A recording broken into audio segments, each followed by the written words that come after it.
चलिए आ गए ऑलमोस्ट सब लोग। अब शुरू करते हैं। एक टॉपिक दिया है आपका राइट्स ऑफ इंटेलेक्चुअल प्रॉपर्टी।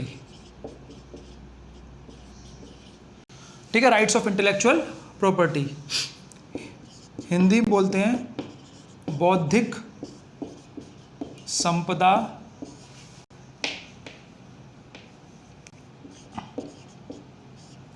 अधिकार। ठीक है, इसको सिंपली आईपीआर भी लिख सकते हैं, इंटेलेक्चुअल प्रॉपर्टी राइट्स भी बोल देते हैं। ठीक है, और इसी में दो चीजें आ जाती हैं हमारी, ट्रिप्स और ट्रिम्स। ठीक है, trade related intellectual property rights और ट्रेड रिलेटेड इन्वेस्टमेंट मेजर्स। इनको क्या करेंगे हम वन बाय वन देखेंगे। ठीक है, तो आज हम इस चीज़ को देखते हैं। ठीक, फिर अगर हमें समय बचेगा तो हम देखेंगे nano technology and its application. 2020 के सिलेबस में नैनो टेक्नोलॉजी नहीं लिखा है, ठीक है, लेकिन 19 के सिलेबस में नैनो टेक्नोलॉजी है। और इससे क्वेश्चंस क्या पूछते भी हैं, what is nano technology, explain its various applications. Nano तकनीकी से आप क्या समझते हैं, इसके विभिन्न अनुप्रयोग बताइए, तो फिर उस चीज़ को देख लेंगे। ठीक है, तो आज इस चीज़ को समझते हैं। ट्रिप्स के अंदर सारी चीज़ें आ जाती हैं, जैसे हमारा पेटेंट है, कॉपीराइट है, ठीक है, इंडस्ट्रियल डिज़ाइन है, जोग्राफिकल इंडिकेटर है, वो सब चीज़ें क्या है हमारी ट्रिप्स के अंदर आ जाएंगी। दोनों ही क्या थे, WTO के प्रोडक्ट थे, ये 1995 में आए थे। तो पहले इसको समझेंगे, फिर इन चीज़ों पर आ जाएंगे। ठीक है, ये हो गया। और इसके अलावा क्या रह जाएगा, हिस्ट्री ऑफ रिमोट सेंसिंग और रिमोट सेंसिंग इन इंडिया। तो बेसिकली हम ये देख लेंगे कि रिमोट सेंसिंग क्या है और इंडिया के रिस्पेक्ट में या इंडिया में रिमोट सेंसिंग पे कितना काम हुआ है। तो रिमोट सेंसिंग के लिए जितनी हमने सैटेलाइट वगैरह लॉन्च की हैं, उनके क्या क्या फंक्शंस हैं, वो थोड़े से क्या है हमें यहाँ पे देखने पड़ेंगे। ठीक है, अब देखो स्पेस की कौन कौन सी चीज़ें हैं इसके अंदर। एक तो आपकी हो गई जियो stationery, generation of Jio stationery satellite. हालांकि इन्होंने सैटेलाइट दिया नहीं है, इन्होंने सिर्फ generations of Jio stationery satellite launching vehicles पूछा गया है। GSLV की क्या है, एक टॉपिक और दिया स्पेस का, GSLV की वेरियस जनरेशंस पूछी हैं, तो वो भी क्या करेंगे अपन थोड़ा सा देख लेंगे, स्पेस देख लेंगे और स्पेस के अंदर लॉन्चिंग व्हीकल्स देख लेंगे, है ना। ये हो जाएगा। तो हमारी जो स्पेस की है, स्पेस से हमारी तीन चीज़ें हो गई। एक तो रिमोट सेंसिंग, ठीक है, सुदूर संवेदन बोलते हैं जिसको, क्या होता है रिमोट सेंसिंग, ऐसे दिया हुआ है हिस्ट्री ऑफ रिमोट सेंसिंग और remote sensing in India, RS in India. ठीक है, और एक उन्होंने पूछा है GSLV, various generations of GSLV, Jio stationery satellite launching vehicle. तो एक टॉपिक हमारा ये थोड़ा सा स्पेस का, इसको देख लेंगे। ठीक है, एक लाइन लिख दी इन्होंने इंटेलेक्चुअल प्रॉपर्टी राइट्स, ये वाले ट्रिप्स ट्रिम्स, इसको देख लेंगे। ठीक है, बाकी जो संगठन दिए हुए हैं वो आप लोग अपने स्तर पर कर रहे हैं। एक इसमें और दिया हुआ है रोबोट्स एंड आर्टिफिशियल इंटेलिजेंस, उसको कंप्यूटर के साथ में करेंगे अपन, रोबोट्स वाले पार्ट को और आर्टिफिशियल इंटेलिजेंस वाले पार्ट को, जो हमारी यूनिट 4 है, इसके बाद जो हम शुरू करेंगे उसमें कर लेंगे। ठीक है, पेटेंट इंटेलेक्चुअल प्रॉपर्टी राइट्स आज हमारे हो जाएंगे। साइंटिस्ट के नाम, ठीक है, जो जितने दिए हुए हैं, और क्या है awards, national and international awards कुछ कुछ है, वो हम यहाँ पे देख लेंगे। तो हमारी यूनिट में यही चीज़ें रह जाएंगी। सबसे बड़ा पार्ट जो था हमारा वो बायोटेक्नोलॉजी का पार्ट था, उसके अलावा कुछ ही एलाइड पार्ट्स हैं वो हम कर लेंगे। नैनो टेक्नोलॉजी इसलिए करवाऊंगा मैं क्योंकि 19 के सिलेबस में साफ रूप से साफ लिखा हुआ है और उसके क्वेश्चंस भी पूछे गए हैं। ठीक है, और किसी को कोई डाउट हो तो पूछ लीजिएगा। नोट्स जिनके रह गए हैं, ये कल की लेक्चर के नोट्स आपको मिल जाएंगे, नोट्स की चिंता मत करना, है ना। बाकी फिर भी आप अपने स्तर पर भी थोड़ा सा उसको प्रयास करते रहा करो। जैसे क्लास में साथ साथ में पढ़ाता जा रहा हूँ मैं, तो महत्वपूर्ण चीज़ें जो आ रही हैं वो आप अपने क्या है खुद से क्या है आप उनको नोट कर लिया कीजिए। और कुछ चीज़ समझ में नहीं आ रही है तो लेक्चर को वापस से क्या है आपने रिवाइंड करके देख लिया। चलिए अब शुरू करते हैं IPR। चलिए देखिए, जैसे आप लोगों की प्रॉपर्टी होती है, ठीक है, संपत्ति। अब कोई व्यक्ति है, जैसे आपके पेरेंट्स हैं या आपके ग्रैंड पेरेंट्स थे, उन्होंने लाइफ टाइम मेहनत की, जो भी काम किया, जो भी उनका प्रोफेशन था, ठीक है, मनी अर्न की और उस मनी को क्या है सेव किया। अब उस मनी को सेव करने के बहुत सारे तरीके होते हैं। कुछ लोग क्या कैश भी रखते हैं, कुछ उसको गोल्ड में कन्वर्ट करके रखते हैं, है ना। कुछ लोग क्या है कि इमूवेबल प्रॉपर्टी जो होती है उसको खरीदते हैं, कहीं प्लॉट खरीद लिया, फ्लैट खरीद लिया, मकान खरीद लिया, ज़मीन खरीद ली, ये सब चीज़ें कर ली, ठीक है। या फिर अपन शेयर्स वगैरह खरीद ली, तो वो क्या है, वो आपकी एक प्रॉपर्टी है, आपकी संपत्ति है, आपकी संपदा है, ठीक है। और वो संपत्ति अगर आपने खरीदी है, आपने अर्जित की है, तो उसका मालिकाना हक जो होता है वो आपके पास में ही होता है, ठीक है। आप क्या हो, उस प्रॉपर्टी के मालिक होते हो। कैसे होते हो मालिक? इसलिए होते हो क्योंकि उस चीज़ की जो भी ओनरशिप राइट्स जो हैं, या ओनरशिप का जो भी डॉक्यूमेंट है, जैसे रजिस्ट्री हो गई, वो क्या होती है, आपके पास में रहती है। या आपने सोना खरीदा तो सोने का क्या है, बिल आपके पास में रहता है। यानी कि उस संपत्ति के मालिक क्या हो, आप हो, क्योंकि आपने अपनी मेहनत से, अपने श्रम से जो पैसा कमाया है, उस पैसे से क्या है, उस चीज़ को खरीदा है, परचेज किया है, ओन कर रहे हो आप, ठीक है। अगर आपकी प्रॉपर्टी पर कोई दूसरा व्यक्ति आके कब्जा कर ले इलीगली, या उसको हत्याने की कोशिश करेगी, तो कानून जो है, हमारे भारत का कानून या हर देश, प्रत्येक देश का जो भी कानून रहता है, वो उस चीज़ को क्या है, संरक्षण प्रदान करता है, सेफ्टी और सिक्योरिटी क्या है, उसको प्रोवाइड करता है, ठीक है ना। जैसे आप, अगर आपके पास कोई गोल्ड की चेन है, तो आप क्या हो, उसके ओनर हो, और किसी कोई आया है चेन स्नैचर, उसने क्या कर दिया, उसको छीन लिया या झपट लिया, यानी आपकी प्रॉपर्टी को उसने छीनने का प्रयास किया या छीन ली, तो वो चीज़ क्या हो जाएगी, क्राइम हो जाएगी, अपराध की श्रेणी में क्या है, वो आ जाएगी। समझ गए बात को? तो ऐसे ही क्या है कि देखो, वो जो बात की अपन ने, किसकी बात की, इस भौतिक संपदा की, भौतिक संपदा, ठीक है, फिजिकल प्रॉपर्टी, ये। तो अब ये बात तो हो गई आपकी फिजिकल प्रॉपर्टी की। जैसे आपका घर है, ठीक है, आपका घर क्या है, कोई व्यक्ति अगर उस पर अवैध कब्जा करता है, तो भारत का कानून आपको ये संरक्षण प्रदान करता है कि आप क्या करें, आप अपनी उसकी संपत्ति को, संपदा को वापस से हासिल कर सकें। अगर कोई व्यक्ति उसको हथियाने की कोशिश करता है, तो वो क्या है, क्राइम है, यानी आपको संरक्षण प्रदान कर रहा है। ये तो हो गई आपकी फिजिकल प्रॉपर्टी की बात। अब ऐसे ही क्या होता है कि जैसे जैसे क्या है, साइंस एंड टेक्नोलॉजी ने डेवलपमेंट किया है, ठीक है, हमारी ह्यूमैनिटी जो है, मानवता जो है, वो आगे की ओर बढ़ी है, ठीक है। तो जैसे जैसे आगे बढ़ी है, वैसे वैसे क्या है, नए नए इन्वेंशंस हुए हैं, ठीक है, नई रिसर्च हुई है, नई डेवलपमेंट हुई है, नई खोजें हो रही हैं, ठीक है। ये कोई भी नई चीज़ हो रही, नया आविष्कार हो रहा है, और उस आविष्कार, अब कोई भी आविष्कार हो रहा है या कोई भी नया इन्वेंशन हो रहा है, ठीक है, या फिर आप कोई सिंगर हो, कोई म्यूजिशियन हो, आपने कोई नई धुन बना दी, ठीक, या आपने कोई भी ऐसा काम किया जो आज तक पहले कभी नहीं हुआ है, या आपने कोई किताब ही लिख ली, ठीक है, कोई पुस्तक लिखी है, तो वो चीज़ जो होती है वो अपने आप तो होती नहीं है, उसमें कहीं ना कहीं किसी व्यक्ति की क्या है, मेहनत लगती है, उसका श्रम लगता है, उसकी लेबर लगती है, ठीक है। और क्या है, दिमाग की मेहनत भी लगती है, यानी मेंटल लेबर जो है वो भी करनी पड़ती है, होता है। तो किसी व्यक्ति ने अपने दिमाग का, अपनी मेहनत करके किसी चीज़ को क्या है, इन्वेंट किया है या बनाया है। समझ गए बात को?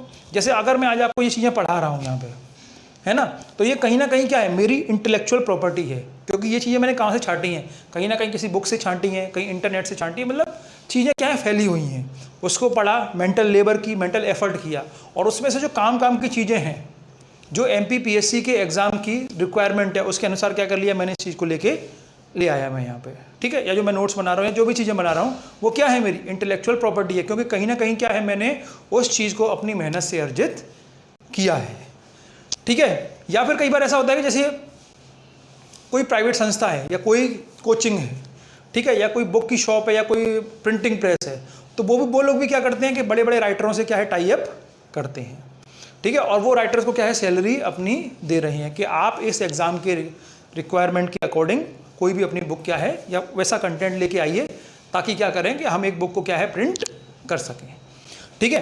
तो जो प्रिंटिंग प्रेस है वो क्या कर रही है, वो जो राइटर है उसको पैसा दे रही है, ठीक है, उस राइटर को पैसा दे रही है, और भी जो भी उसको जो रिक्वायरमेंट है, जो भी फैसिलिटीज़ चाहिए, जो भी इंफ्रास्ट्रक्चर चाहिए, वो सारी क्या उसको प्रोवाइड करा रही है, ठीक है। तो इनका क्या लग गया, इसमें इनका पैसा लग गया, ठीक है। यहाँ पर देखिए बहुत सारी बीमारियाँ हो रही हैं, अब बीमारी को ठीक करने के लिए क्या, फार्मास्यूटिकल कंपनीज जो होती हैं वो क्या कर रही हैं, बड़े बड़े साइंटिस्ट को, एग्रीकल्चर साइंटिस्ट को क्या है, सॉरी एग्रीकल्चर साइंटिस्ट तो नहीं बोलेंगे, फार्मास्यूटिकल जो साइंटिस्ट होते हैं उनको हायर कर रही है, बड़े बड़े सीनियर डॉक्टर हैं, रिसर्च फेलो हैं उनको क्या है हायर करती है, लैब एस्टेब्लिश करती है, लैब के अंदर जो जो मशीनरी या जो जो इक्विपमेंट्स की रिक्वायरमेंट होती है उस सबको परचेज करती है। तो अब उसके अंदर क्या है, फिर वो साइंटिस्ट लोग क्या है काम कर रहे हैं, तो साइंटिस्ट को सैलरी भी दे रही है और जो भी फैसिलिटीज़ चाहिए वो सब दे रही है। ठीक है, तो इसके लिए क्या है, जो कंपनी का जो ओनर है वो क्या है, पैसे को इन्वेस्ट कर रहा है। ठीक है, अब उन्होंने क्या कर दिया, कोई नई मेडिसिन बना ली। ठीक है, और उस मेडिसिन को बनाने के लिए उन्होंने कोई प्रोसेस इन्वेंट की कि भाई ये प्रोसेस क्या है उस व्यक्ति की, उस कंपनी ने बना ली और उससे क्या है वो मेडिसिन बनाएंगे ताकि क्या है लोग ठीक हो सकें। और अब ऐसा हो कि कोई दूसरे व्यक्ति आए और चुपचाप से उस प्रोसेस को क्या है चुरा ले और उसी प्रोसेस के माध्यम से क्या है दूसरी दवाइयाँ अपनी मैन्युफैक्चरिंग शुरू कर दे, तो कहीं ना कहीं क्या हो गया, ये चोरी हो गई, थेफ्ट हो गया। यानी एक कंपनी ने अपना पैसा लगा के इतने सारे साइंटिस्टों को पैसा दे के क्या बनाई, कोई एक प्रोसेस इन्वेंट की। ठीक है, एक प्रक्रिया बनाई जिससे क्या वो मेडिसिन बना रही है। जब उसने पैसा खर्च किया है तो उस प्रोसेस के यूज़ से वो वापस से पैसा कमाएगी कि नहीं कमाएगी, और अगर कोई व्यक्ति उसको चोरी कर लेता है तो वो क्या हो जाएगा, वो कहीं ना कहीं क्या है एक क्राइम हो जाएगा। तो सीधी सी बात है, लॉजिकल बात है कि कोई व्यक्ति या कोई संस्था अपने श्रम से या अपने पैसे से, ठीक है, या अपने मेंटल लेबर से, बौद्धिक श्रम से किसी चीज़ को बनाती है तो उस चीज़ पर भी क्या होते हैं, उसी व्यक्ति का या उस संस्था का क्या है अधिकार होता है। ठीक है, और उस संपदा को, उसको क्या बोलेंगे हम, बौद्धिक संपदा बोलेंगे, इंटेलेक्चुअल प्रॉपर्टी बोलेंगे। और इन इंटेलेक्चुअल प्रॉपर्टीज़ को प्रोटेक्ट करने के लिए जो अधिकार बनाए गए हैं, राइट्स बनाए गए हैं, उनको हम बोलते हैं इंटेलेक्चुअल प्रॉपर्टी राइट्स या rights of intellectual property, IPR। ठीक है, या बौद्धिक संपदा अधिकार। आगे बात समझ में क्लियर है इसमें? ठीक है, जैसे क्या थी आपकी फिजिकल प्रॉपर्टी, आपका घर, आपका सोना। ठीक है, इसके इक्विवेलेंट क्या हो गई आपकी ये इंटेलेक्चुअल प्रॉपर्टी।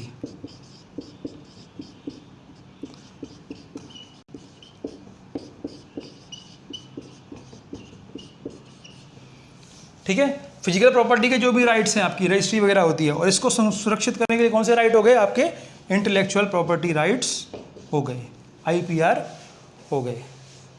ठीक है, अब यहाँ तक कोई समस्या हो तो पूछो, फिर इसकी बात आगे चलते हैं हम। अब देखिए, आपने एक ऑर्गेनाइजेशन सुना होगा GATT, गेट। ठीक है, इसको बोलते हैं जनरल एग्रीमेंट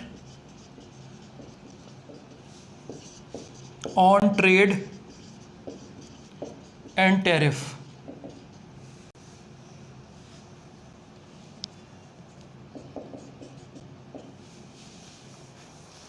ठीक है, ये,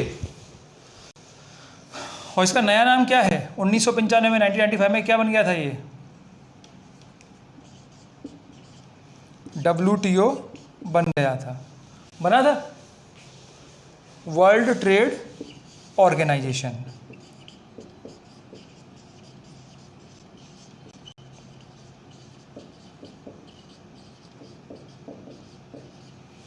ठीक है, वर्ल्ड ट्रेड ऑर्गेनाइजेशन क्या, WTO ये बन गया था 1995 में। ठीक है, इसका उरुग्वे राउंड हुआ था।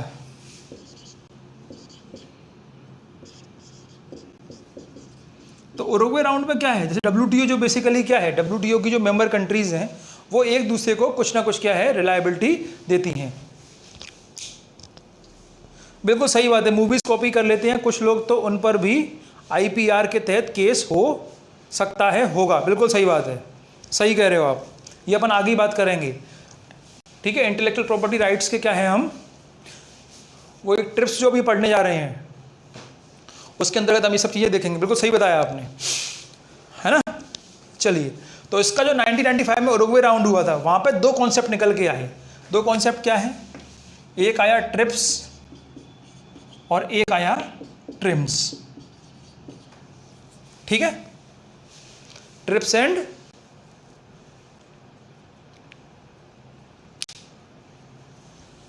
ट्रिम्स। ठीक है, तो ये सारी बात थी। बाकी तो ये आप क्या है, आप इकोनॉमी के अंदर डिटेल में पढ़ना क्या है WTO का फंक्शन। WTO का फंक्शन बेसिकली ये है कि जो इसकी मेंबर कंट्रीज हैं उनके बीच में क्या है ट्रेड फ्लोरिश हो सके। ठीक है, ट्रेड को फ्लोरिश करना मतलब एक कंट्री दूसरी कंट्री का क्या है, ट्रेड को बाधित नहीं करे। जो मेंबर कंट्रीज हैं उनके बीच में क्या है, आपस में जो ट्रेड है वो फ्लोरिश हो, मतलब उसमें बढ़ोतरी हो। ठीक है, उसी के लिए क्या है कि इन्होंने कुछ रूल्स एंड रेगुलेशंस बनाए हैं। जो भी WTO का मेंबर बनता है उसको फिर क्या है, अपनी कंट्री के अंदर कुछ ना कुछ रूल्स एंड रेगुलेशंस क्या है, फॉलो करने पड़ते हैं। ठीक है, तो इसी प्रकार से क्या हुआ था कि इसकी उरुग्वे राउंड हुआ था 1995 में बेसिकली। तो वहां से दो कॉन्सेप्ट निकल के आए थे, trade related intellectual property rights और ट्रिम्स। तो देखते हैं,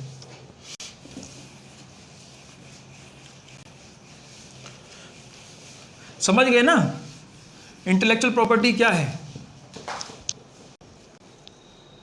अब देखिए trips, trade related intellectual property rights. ठीक है, तो IPR तो हो ही गई, वो वाली चीज़ तो हो ही गई। और इसमें क्या है, ट्रेड रिलेटेड और जोड़ दिया, यानी कोई भी व्यक्ति अगर किसी भी चीज़ की मेहनत करता है मेनली, ठीक है, तो वो व्यक्ति किस लिए करता है, ताकि उससे क्या है कुछ ना कुछ प्रॉफिट अर्न कर सके, पैसा कमा सके। और पैसा कमाने को क्या बोल रहे हैं यहाँ पे, व्यापार बोल रहे हैं, trade related intellectual property rights, trips. ठीक है, अब इसके तहत क्या है, अलग अलग इन्होंने टर्म दे दिए हैं कि कॉपीराइट क्या होता है, ट्रेडमार्क क्या होता है, वो सब चीज़ें। ठीक है, तो इसके जो सब पार्ट्स हैं, ठीक है, जो इसके वेरियस फीचर्स हैं, उनको क्या है अभी हम 1 by 1 देख रहे हैं। ठीक है, चलिए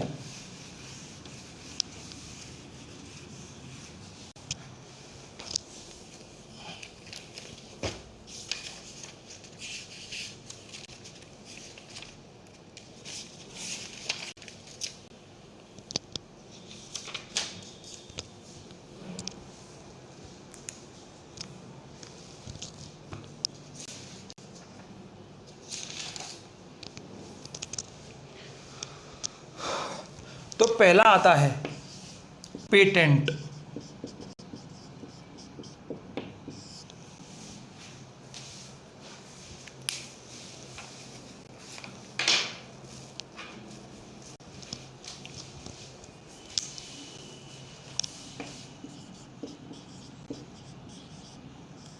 पेटेंट, ठीक है, तो पेटेंट भी क्या है, पेटेंट भी अपने आप में क्या है, एक प्रकार का इंटेलेक्चुअल प्रॉपर्टी राइट्स हैं, IPR है, लेकिन बस इनकी कैटेगरी बदल गई है। यानी ये किस लिए दिया जाता है, कोई नया आविष्कार किया है,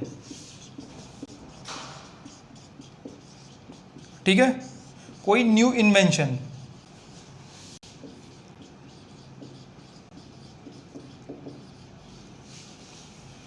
ठीक, या कोई नई प्रोसेस या प्रक्रिया, किसी व्यक्ति ने, किसी संस्था ने, कोई कंपनी ने कोई नई प्रक्रिया बना ली, प्रोसेस बना ली, या फिर जनरली सामान्यतः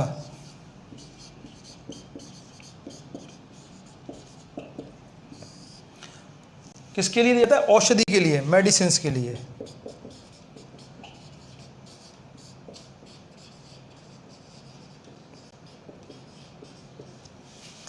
ठीक है, किसी ने कोई नया आविष्कार किया, कोई न्यू इन्वेंशन है, या कोई नई प्रक्रिया बनाई है, नई प्रोसेस बनाई है, ठीक है, जैसे कोई मेडिसिन बना ली हमने, तो उसके लिए भी क्या है, पेटेंट दिया जाता है। ठीक है, आपने सुना होगा वो मूवी है आपकी 3 इडियट्स, ठीक है, तो उसमें आमिर खान जो साइंटिस्ट बनता है फुंगसुक वांगडू, ठीक है, तो फुंगसुक वांगडू के बारे में जब बोलते हैं ना कि अरे तू वो साइंटिस्ट है जिसके नाम पर 300 पेटेंट है, तो 300 पेटेंट किस चीज़ के लिए है, उसने कुछ नए आविष्कार किए हैं, कोई नए इन्वेंशंस किए हैं, इसके लिए क्या उसको पेटेंट मिल गया है। जनरली बोलते हैं ना कि ठीक है भाई, अगर आपने कोई नई मशीन बनाई है, जैसे कुछ लोग इंजीनियरिंग कॉलेजेस के होते हैं, या कोई नई रिसर्च कर रहे हैं, कोई गाड़ी बना ली, कोई बैटरी ऑपरेटेड व्हीकल बना लिया, बैटरी से चलने वाली गाड़ी बना ली, ठीक है, या कोई नया कूलर बना लिया, कोई नई मेथड आपने क्या है उसके अंदर खोज ली, तो वो क्या हो जाएगा आपके लिए, आप उसको क्या करेंगे, पेटेंट कर लेंगे। यानी उस चीज़ को अगर बना के बेचेंगे तो आपका ही अधिकार उस पर रहेगा, कोई दूसरा उस जैसी चीज़ बना के क्या है बेच नहीं सकता। समझ गए? ऐसे ही क्या है मेडिसिन के लिए जनरली क्या है, अब देखो पेटेंट के भी 2 टाइप होते हैं, थोड़ा सा देख लो। एक होता है प्रोसेस पेटेंट और एक होता है प्रोडक्ट पेटेंट। प्रोसेस पेटेंट मतलब, प्रोसेस मतलब क्या हो गया, प्रक्रिया। और प्रोडक्ट क्या है, उत्पाद। जैसे मैंने कोई मेडिसिन बनाई है, ये सपोज दैट ये मेरी एक्स मेडिसिन है, ठीक है। अगर मैंने इसका प्रोडक्ट पेटेंट कराया है तो मैं यही मेडिसिन नहीं बनाऊंगा, ठीक है। प्रोसेस पेटेंट अगर मैंने करा लिया तो जिस प्रोसेस से ये बन रही है उस प्रोसेस से नहीं बनाऊंगा मैं क्या करूंगा, कहीं दूसरी प्रोसेस से बना सकता हूं। तो जनरली क्या है, प्रोडक्ट और प्रोसेस पेटेंट दोनों क्या है, साथ में ली जाती है। प्रोसेस पेटेंट का मतलब सिंपल समझो आप, सिंपल प्रोसेस पेटेंट का मतलब ये है कि जो प्रक्रिया मैंने इन्वेंट की है उस प्रक्रिया को कोई दूसरा व्यक्ति उपयोग में नहीं ला सकता और उसका वाणिज्यिक दोहन नहीं कर सकता। वाणिज्यिक दोहन का मतलब होता है कमर्शियल एक्सप्लॉयटेशन, ठीक है। यानी आप उस चीज को बेच के क्या है, पैसे अर्जित नहीं कर सकते। ये क्या होता है, आपका प्रोसेस पेटेंट होता है। प्रोडक्ट पेटेंट का मतलब जो होता है कि जो प्रोडक्ट मैंने बना लिया वैसा प्रोडक्ट कोई दूसरा व्यक्ति बना ही नहीं सकता है। अगर कोई दूसरा व्यक्ति बनाएगा और उसका कमर्शियल एक्सप्लॉयटेशन करता है तो वो क्या है, क्राइम है। समझ गए बात को। तो ये सब चीजें क्या है, आपके पेटेंट के अंदर आ जाती हैं, ठीक है। हो सकता है ट्रिप्स भी पूरा पूछ ले, पूरा 5 या 6 नंबर के अंदर, या हो सकता है 3 नंबर के अंदर क्या है, ये पेटेंट पूछ ले। क्लियर है। सेकंड है हमारा कॉपीराइट। कॉपीराइट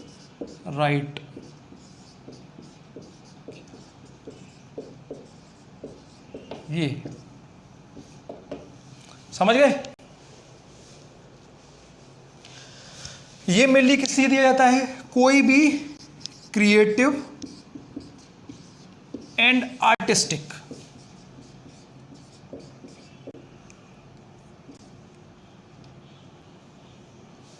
एंड बोलो और बोलो, जो भी बोल लो। क्रिएटिव मतलब क्या होता है, सृजनात्मक। आपने कुछ नया किया है, बोलते हैं कंपनी के अंदर क्रिएटिव आइडियाज लेके आओ। क्रिएटिव आइडियाज क्या है, ऐसे आइडियाज लेके आओ जो आज तक कोई लेके ही नहीं आया है और जिससे क्या हो, बेनिफिट हो सके। आर्टिस्टिक मतलब क्या होता है, कलात्मक, ठीक है। तो जनरली किस लिए दिया जाता है, क्रिएटिव एंड आर्टिस्टिक, सृजनात्मक और कलात्मक, ठीक है। जैसे क्या क्या हो गया हमारे, मूवी हो गई, कोई पिक्चर, कोई संगीत की धुन हो गई, ठीक है, कोई गीत के बोल हो गए, लिरिक्स, ठीक है, या फिर कोई पुस्तक हो गई। जनरली बुक के लिए बोलते हैं कॉपीराइट। इस बुक का कॉपीराइट किसके पास में है, टाटा मैग्रो हिल के पास में है, इस कंपनी के पास में है, ठीक है। तो क्रिएटिव और आर्टिस्टिक चीज़ों के लिए, सृजनात्मक और कलात्मक चीज़ों के लिए सामान्यतः क्या है, कॉपीराइट दिया जाता है, जिसके अंतर्गत संगीत की धुन, मूवी, गीत के बोल या पुस्तक। जैसे आप बोल रहे थे कि आप क्या है, किसी मूवी को आप इलीगली डाउनलोड कर लिया और अपने घर पे आपने क्या किया, अपने कंप्यूटर पे डाउनलोड किया और उसकी सीडियाँ बनाना और बेचना शुरू कर दी। पायरेटेड सीडीज बिकती हैं, तो वो क्या है, कॉपीराइट उल्लंघन है, ठीक है। और कॉपीराइट के उल्लंघन के तहत क्या है, उसमें मुकदमा दर्ज हो जाता है, ठीक है। बिल्कुल इसके पीछे आगे आ रहे हैं लोगों के ऊपर, लोगों मोनो एक ही है।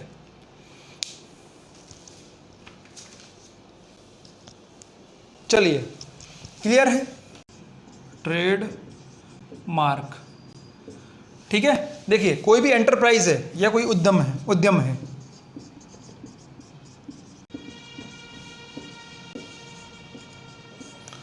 और इसके कुछ प्रोडक्ट्स हैं, तो इसके प्रोडक्ट्स को किसी दूसरे एंटरप्राइज के प्रोडक्ट से डिफरेंट दिखाने के लिए कोई भी चिन्ह, ठीक है, कोई भी आकृति, कोई भी शेप, कोई भी सिंबल अगर हम यूज करते हैं तो उसको बोलते हैं ट्रेड मार्क।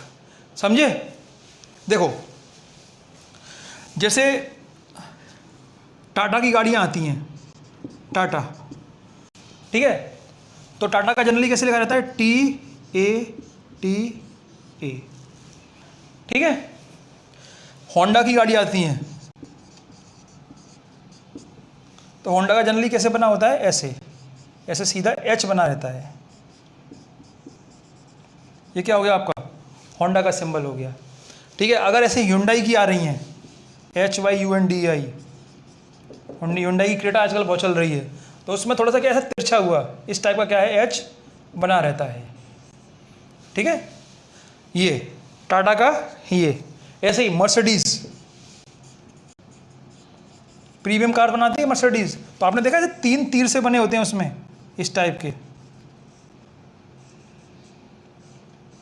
ये ऐसे, ये क्या हो गया, मर्सिडीज का सिंबल हो गया। तो ये किसका ट्रेडमार्क हो गया, ये मर्सिडीज ब्रांड का ट्रेडमार्क हो गया। अगर टाटा ने TATA से ले लिया और मैं चाहूँ कि मैं अपनी कंपनी खोल लूँ कोई और इस लोगों को चिपका दूँ, तो ये चीज़ क्या उस पर नहीं चिपकेगा, ठीक है, क्योंकि ये किसको शो कर रहा है, ये टाटा के प्रोडक्ट्स को शो कर रहा है, ये होंडा के को कर रहा है, ये हुंडई को कर रहा है, ये मर्सिडीज को कर रहा है कि भाई मर्सिडीज क्या है, बहुत ही प्रीमियम क्लास की गाड़ी बनाता है, मारुति का मन हुआ कि मैं चिपका लूँ इसको, तो मारुति चिपकाएगा नहीं, चिपका पाएगा। क्लियर हो गया, तो ये क्या हो गया, आपका ट्रेडमार्क हो गया, ठीक है। चलिए 3 हो गए, इसको साथ साथ लिखते जाया करो थोड़ा सा।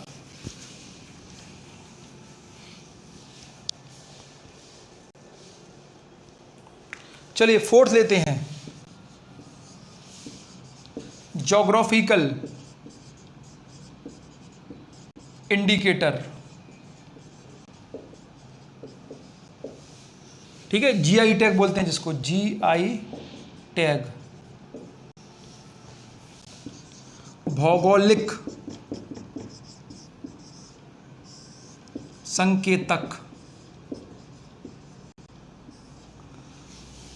ठीक है, भौगोलिक संकेतक। अब ये क्या होता है, देखिए कुछ चीज़ें ऐसी होती हैं जो किसी विशेष क्षेत्र में, क्षेत्र विशेष के अंदर ही क्या है, पैदा होती हैं, ठीक।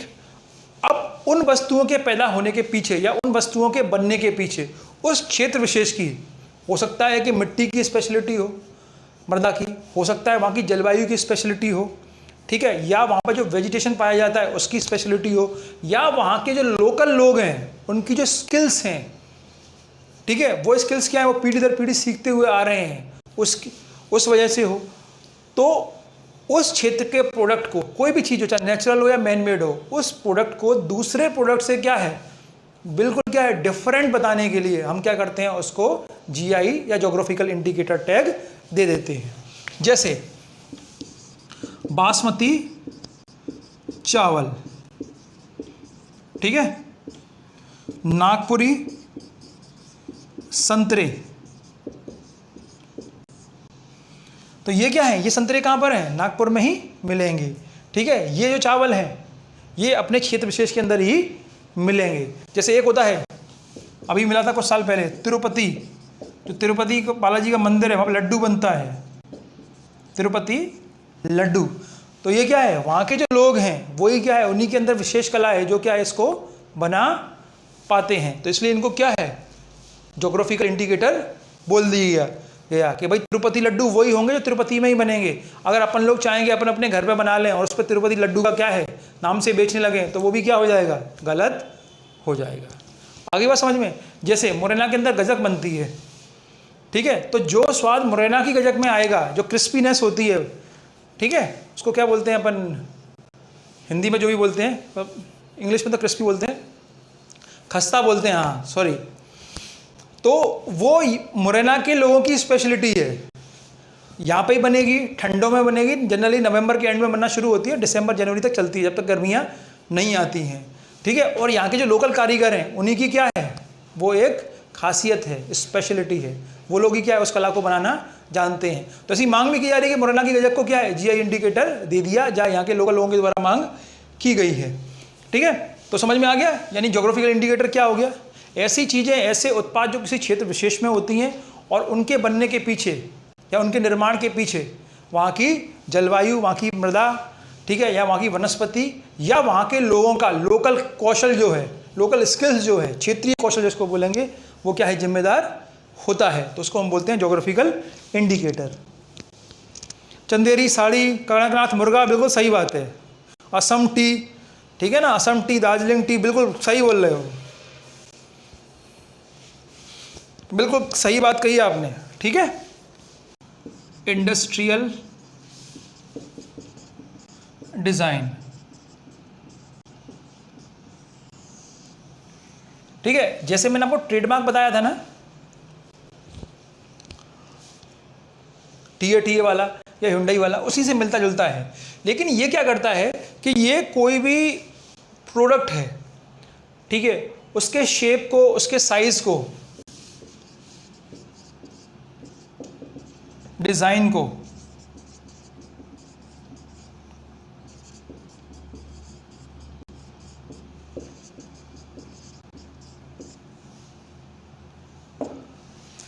ठीक है, आदि को क्या है बिल्कुल ये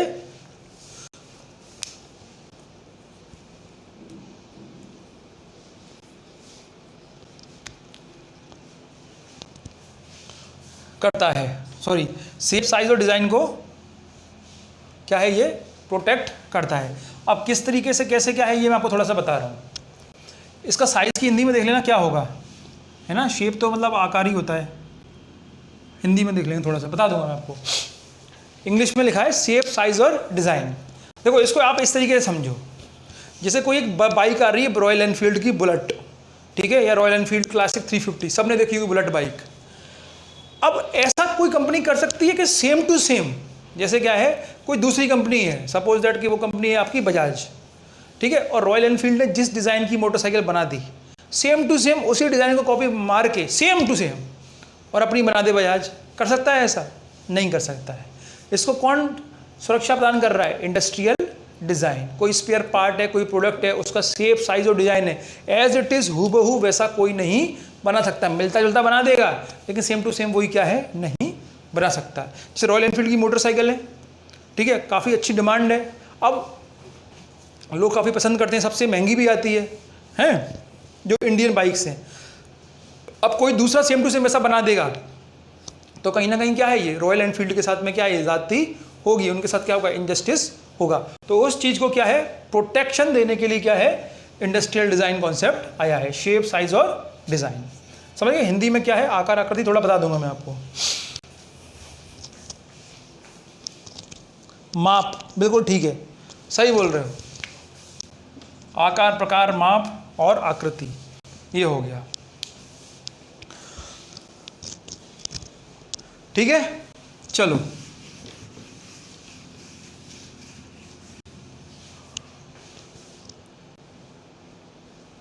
इंडस्ट्रियल डिजाइन क्लियर हो गया, 5 हो गए। अगला ले लेते हैं, ट्रेड सीक्रेट्स, ठीक है।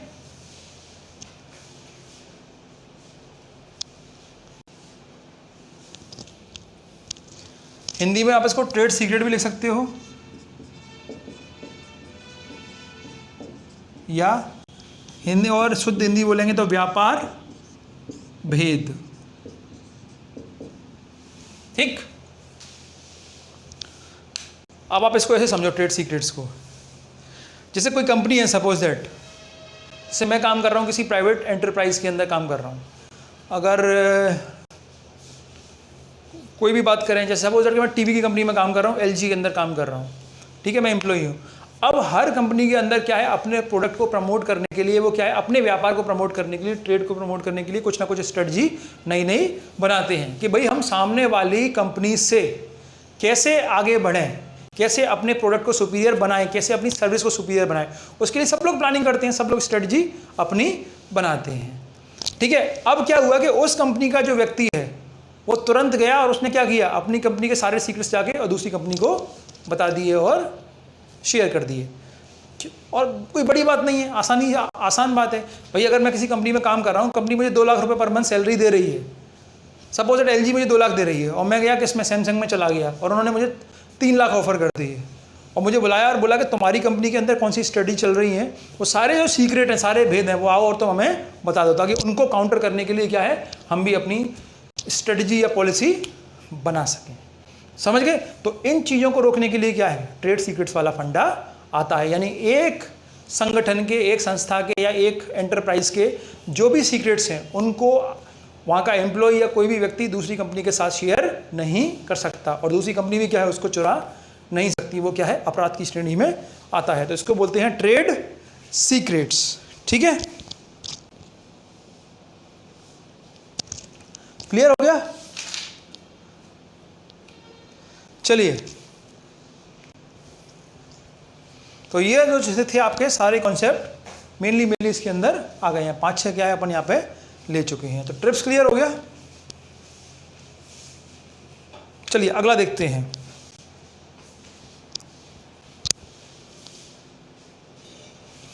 ट्रिम्स, TRIMS,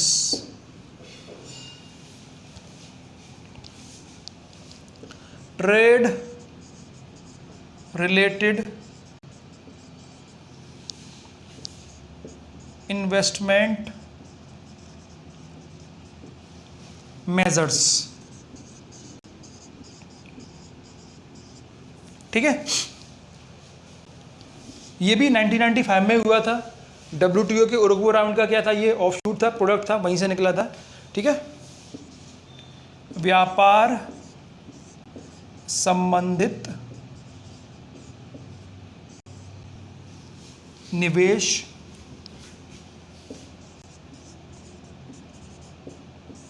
मानकों पर समझौता। ठीक है, अब देखिए इसमें जो मेन टर्म आ रही है वो क्या है, इन्वेस्टमेंट के लिए है। ठीक, तो इसका उद्देश्य क्या था, उसका उद्देश्य ये था कि WTO की जो मेंबर कंट्रीज हैं वो आपस में क्या है, इन्वेस्टमेंट बढ़ाएं, यानी कि FDI बढ़ाएं। FDI को बढ़ाने के लिए इस पर विशेष रूप से जोर दिया गया था। FDI क्या है, फॉरेन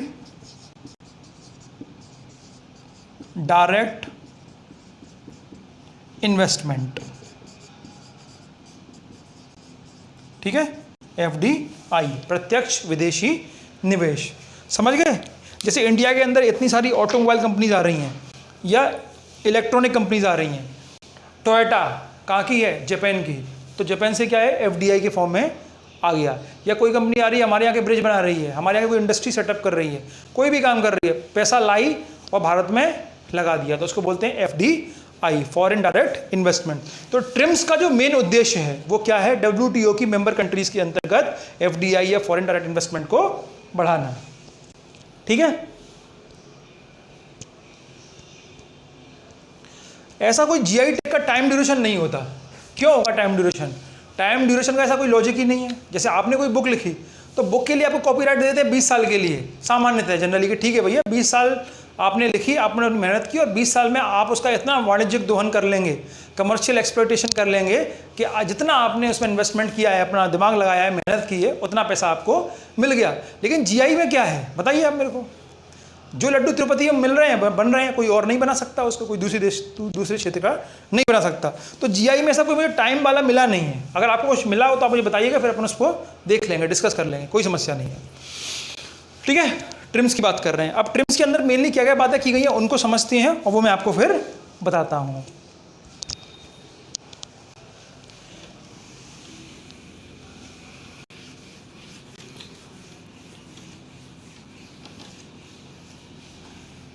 ट्रिम्स जो मेनली किया गया है वो क्या है, फॉरेन डायरेक्ट इन्वेस्टमेंट, यानी कोई प्रत्यक्ष विदेशी निवेश जो कर रहे हैं, वो एक बाहर की कंपनी आई और इंडिया में आके उसने पैसा लगा दिया, तो उसके इन्वेस्टमेंट को प्रोटेक्ट करने के लिए क्या है, ट्रिम्स के जो भी प्रावधान हैं वो बनाए गए हैं।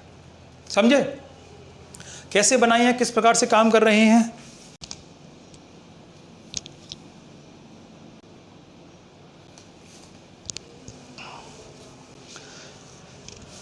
वो अपन देखेंगे और बाई एग्जाम्पल मैं आपको समझाऊंगा।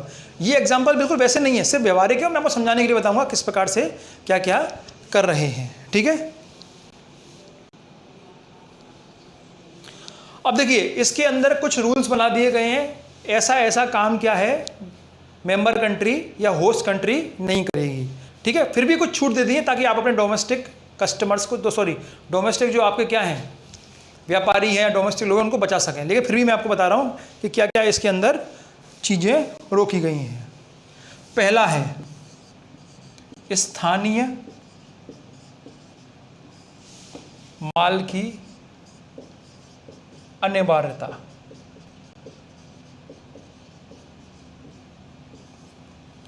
ठीक है,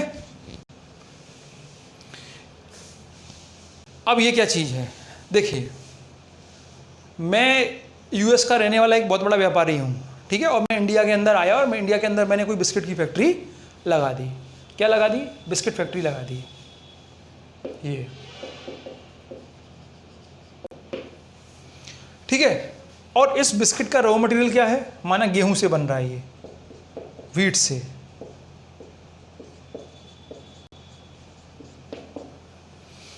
ठीक, अब देखिए क्या हुआ।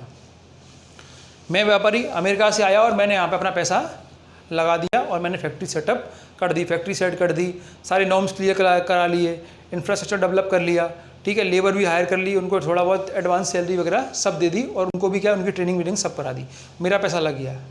अब क्या करे कि इंडिया दादागिरी करे या होस्ट कंट्री दादागिरी करे? ये दादागिरी करे कि इस बिस्किट को बनाने के लिए आपको जो रॉ मटेरियल है या जो आपका इनपुट है गेहूं, वो क्या है, आपको मुझसे ही खरीदना पड़ेगा।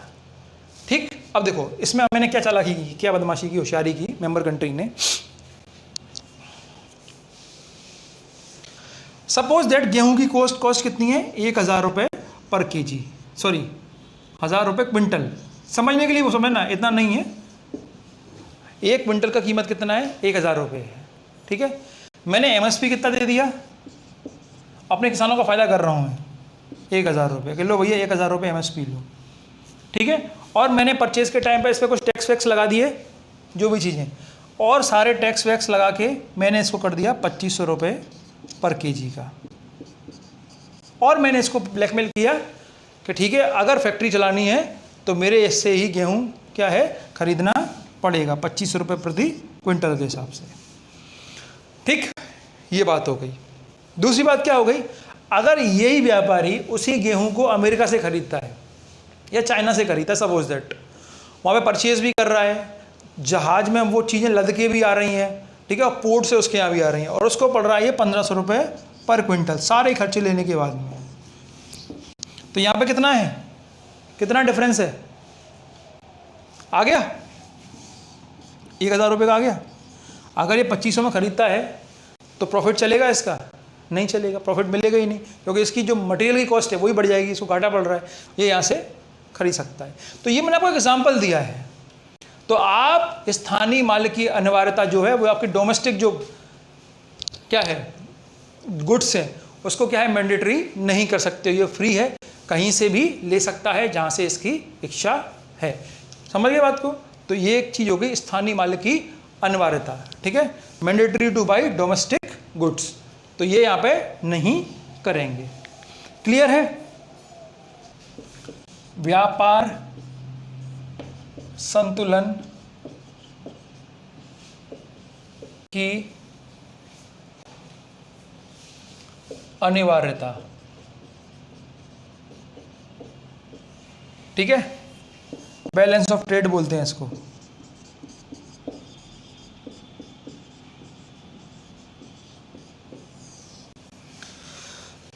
अब देखिए ट्रेड क्या है?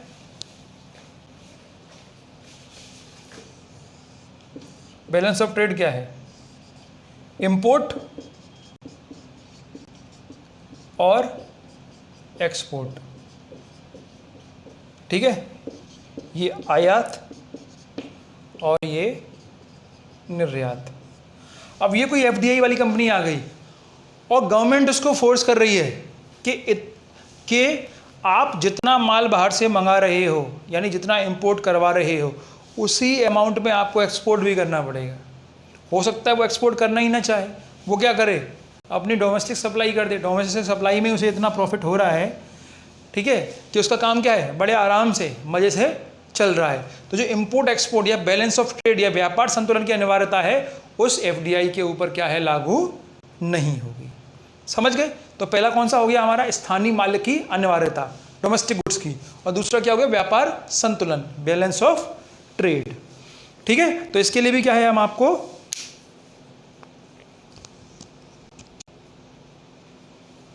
इसके लिए भी क्या है, आपको बाध्य, आप उसको नहीं कर सकते। दो हो गई। ये क्या है, देखो मैं आपको बड़ी आसान तरीके से बता रहा हूं, इसके अंदर बहुत सारे लूप होल्स हैं।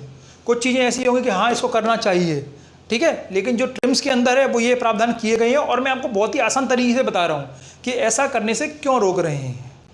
ठीक है,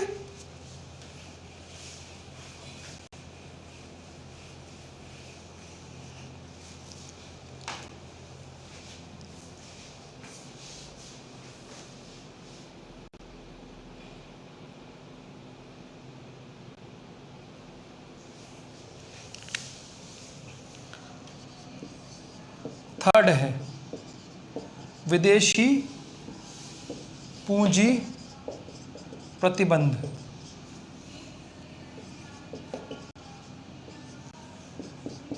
फॉरेन कैपिटल है ये।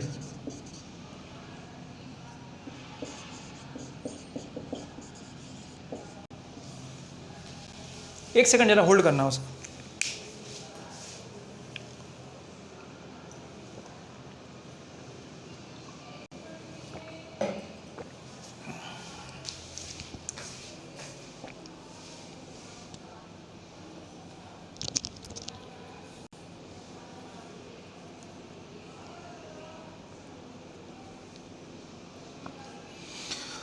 ठीक, अब क्या है कि थोड़ा सा क्या है, थोड़ा टिपिकल पॉइंट है, थोड़ा है समझने की कोशिश करना है इसको। जैसे कोई कंपनी है, ठीक है, और उसने क्या है अपना पूरा सेटअप क्या है इंडिया के अंदर लगा दिया। अब क्या कर रहा है कि या तो हो सकता है कि वो इंपोर्ट कर रहा हो कुछ चीज़ों को, रॉ मटेरियल को बाहर से कर रहा हो, या फिर क्या कर रहा है कि वो अपने इसको सेटअप को क्या है और एक्सपेंड कर रहा है, बड़ा कर रहा है। ठीक है, और इसको एक्सपेंड करने के लिए क्या है कि वो विदेश से पैसा लेता है, फॉरेन इन्वेस्टमेंट क्या है लाता है। तो कई बार क्या करते हैं, देखिए ऐसा माना जाता है कि जितना ज़्यादा विदेशी पैसा हिंदुस्तान के अंदर आएगा, ठीक है, या किसी देश के अंदर आता है, तो कहीं ना कहीं उस देश की क्या है स्वायत्तता जो होती है, ऑटोनॉमी जो होती है, वो क्या है इफेक्ट होती है। ठीक है, अब आप ऐसे समझो कि इंडिया के अंदर जितना इन्वेस्टमेंट है, जितनी कंपनीज हैं, वो सारी की सारी क्या है अमेरिका की हैं। और आप इस तरीके से समझो कि पूरा पैसा जो आया है वो FPI के फॉर्म में आया है, फॉरेन पोर्टफोलियो इन्वेस्टमेंट। FPI समझते हैं, जो शेयर मार्केट में पैसा आता है डायरेक्ट। ठीक है, और वो पैसा क्या होता है अनस्टेबल होता है, उसको कभी भी क्या है दूसरे देश वापस ले जा सकते हैं, पोर्टफोलियो इन्वेस्टमेंट बोलते हैं इसको। ठीक है, FII भी बोलते हैं, FII फॉरेन इंस्टीट्यूशनल इन्वेस्टमेंट, यानी कि ये कैश पैसा है, पैसा जिस दिन लगा भी सकते हैं और वापस ले भी सकते हैं। आप सुनते होंगे कि विदेशी पैसा क्या है भारत से वापस जा रहा है, तो वो जो पैसा जाता है तो क्या होता है रुपया हमारा गिरने लगता है और हमारी देश की जो आर्थिक स्थिति है वो क्या है कहीं ना कहीं कमज़ोर होने लगती है। तो ऐसा माना जाता है कि बहुत ज़्यादा अगर ये लगा हुआ है FII हिंदुस्तान में, तो हमारे देश की जो स्वायत्तता है वो दूसरे लोगों के हाथ में जा सकती है, वो हमारे देश की नीतियों को ब्लैकमेल कर सकते हैं। तो एक ये इसका नकारात्मक पहलू है। तो इसमें यही बोलते हैं कि ये जो कंपनी है जिसने, जैसे FDI है, तो FDI तो बहुत अच्छा है, कोई कंपनी आई यहाँ पे इंडस्ट्री लगा दी और पैसा उसने इन्वेस्ट कर दिया। ठीक है, अगर इंडस्ट्री लगा दी तो वो ओवरनाइट तो इंडस्ट्री को ले जा नहीं सकती बाहर, लेकिन किसी ने अगर कैश पैसा लगा दिया है और उसके पास ऑप्शन है, कौन सा वाला, ये वाला, कि आज रात में चाहूँ आज रात पैसा निकाल लूँ, तो वो क्या है कहीं ना कहीं कंट्री को इफेक्ट करता है। तो इस प्रकार की पूंजी पे भी क्या है प्रतिबंध नहीं लगा सकते। कुछ हद तक लगाते हैं, एक लिमिट तक, इससे आप नहीं कर सकते हो। ठीक है, या इससे ज़्यादा आप करोगे तो आपको ये सारे क्लियरेंसेस लेने पड़ेंगे, लेकिन ये चीज़ें क्या है इसमें नहीं करनी है। ठीक है, 3 हो गया। चौथा जो है वो दूसरे से मिलता जुलता ही है। आपको बताया था ना व्यापार संतुलन की अनिवार्यता, बैलेंस ऑफ ट्रेड, तो उसी से मिलता जुलता है। आयात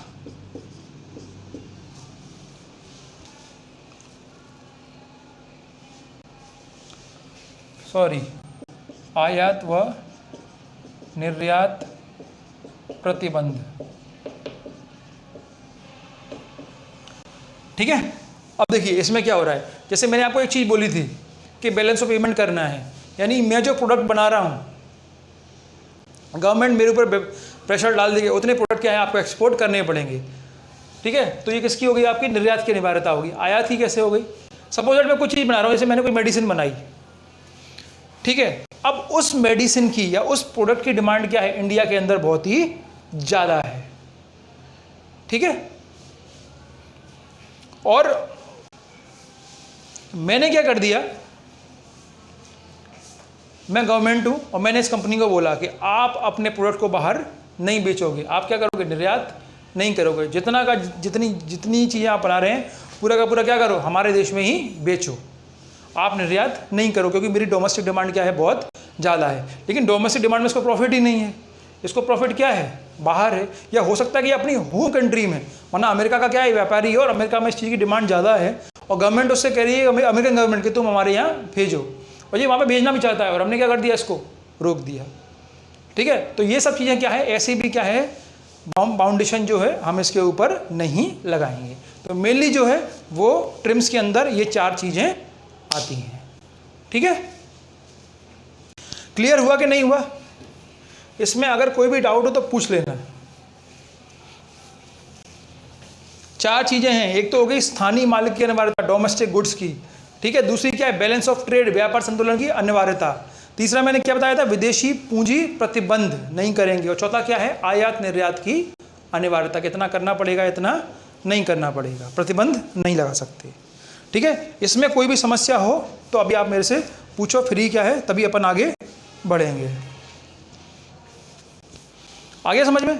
देखो है ये बहुत ही कंफ्यूजिंग, जो पॉइंट मैंने आपको बताए हैं उससे क्या होता है, हर चीज़ के कुछ प्रोज हैं, कुछ कॉन्स हैं, ठीक है। छूट दे दी तो भी नुकसान है, छूट नहीं दी तो भी नुकसान है, ठीक है। दोनों के हानि लाभ, ठीक है, सकारात्मक पहलू नकारात्मक पहलू दोनों हैं। तो अपन को क्या इस चीज़ को बैलेंस करके चलना पड़ता है। हालांकि इनसे क्या होता है, इन पे अगर अपन रेगुलेशन नहीं लगाएंगे, प्रतिबंध नहीं लगाएंगे, तो जो हमारे डोमेस्टिक मैन्युफैक्चरर हैं, ठीक है ना, हमारे जो स्थानीय क्या है व्यापारी हैं, वो सब मर जाएंगे। कोई बहुत बड़ी कंपनी है, उसने इंडिया में आ गई, उसने लगा दिया और घाटे में भी क्या है, अपने प्रोडक्ट को बेच रही है, ताकि क्या है, डोमेस्टिक जितने भी उन सबको मार सके।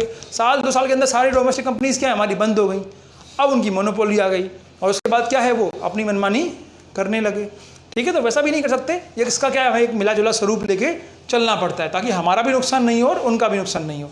इसमें कुछ छूट ऐसी दे दी गई है कि हाँ, कुछ छूट क्या है, आप अपने डोमेस्टिक जो भी आपके प्लेयर्स हैं उनको दे सकते हैं, ठीक है जी। चलिए, सबको समझ में आ गया? अब इसमें 2-3 चीज़ें दी गई थी, थोड़ा आप ध्यान रख लेना। जैसे जो डेवलप्ड कंट्री हैं, विकसित देश,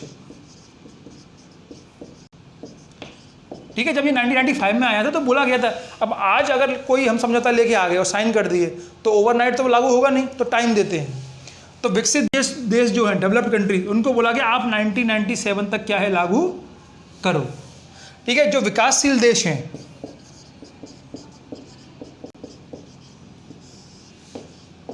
उनको दे दिया था 2000 तक का टाइम, कि 2000 तक क्या है, आप इस चीज़ को लागू करेंगे। और तीसरे थे अल्प विकसित देश, ठीक है, उनको 2002 तक का टाइम दे दिया गया था कि इस समय तक क्या है, आप इन चीज़ों को अपने यहाँ लागू करेंगे। हाँ, इस टॉपिक से डायरेक्टली क्वेश्चन आ सकता है ना, ट्रिप्स से आप क्या समझते हैं, या ट्रिप्स बताइए, 6 नंबर में आ जाएगा, या ट्रिम्स आ जाएगा 5-6 नंबर के अंदर, ठीक है। या हो सकता है इंटेलेक्चुअल प्रॉपर्टी राइट्स बताओ, IPR, तो IPR बताओ तो मेनली इस पर ट्रिप्स लिख देना आप। या जो ट्रिप्स के मैंने 5-6 टाइप बताए हैं आपको, हो सकता है उसी टाइप को क्या है 3 नंबर के अंदर वो पूछ ले, ऐसा क्वेश्चन आएगा, ठीक है। तो ये 3 चीज़ें थी, इसके अंतर्गत क्या है, हमें ट्रिम्स को विभिन्न देशों को क्या है, लागू करना था। Developed countries, developing country and least developed countries को क्या है, इसको एनफोर्स करना था। यहाँ तक कोई भी डाउट हो तो आप पूछ लो, ठीक। आज क्या इसको यहीं रोकेंगे, क्योंकि अगला जो टॉपिक है nano technology and its application, उसमें पूरी एक क्लास लग जाएगी आपकी, है ना। तो उसको बताऊंगा एक क्लास के अंदर, उसको करेंगे। फिर जो एक छोटा सा टॉपिक हमारा रह गया है ह्यूमन जीनोम प्रोजेक्ट, उसको देख लेंगे थोड़ा सा, ठीक है। बाकी फिर थोड़े बहुत बचे हैं जो भी आपके, जैसे रिमोट सेंसिंग है, रिमोट सेंसिंग इन इंडिया है, ठीक है, GSL भी है, उसको क्या करेंगे हम थोड़ा सा देख लेंगे। साइंटिस्टों के नाम है और लास्ट में क्या है, हमारा नेशनल एंड इंटरनेशनल अवार्ड्स हैं। और जो हमारा क्या है, रोबोट और आर्टिफिशियल इंटेलिजेंस है, उसको करेंगे कंप्यूटर के साथ में, जो कंप्यूटर में चीज़ें दी गई हैं, यूनिट 4, ठीक है। यहाँ तक कोई डाउट हो तो पूछो। और ये वाला सिंबल बनाओ फिर, और नहीं है तो आज का यहीं रोकते हैं फिर स्टेज को।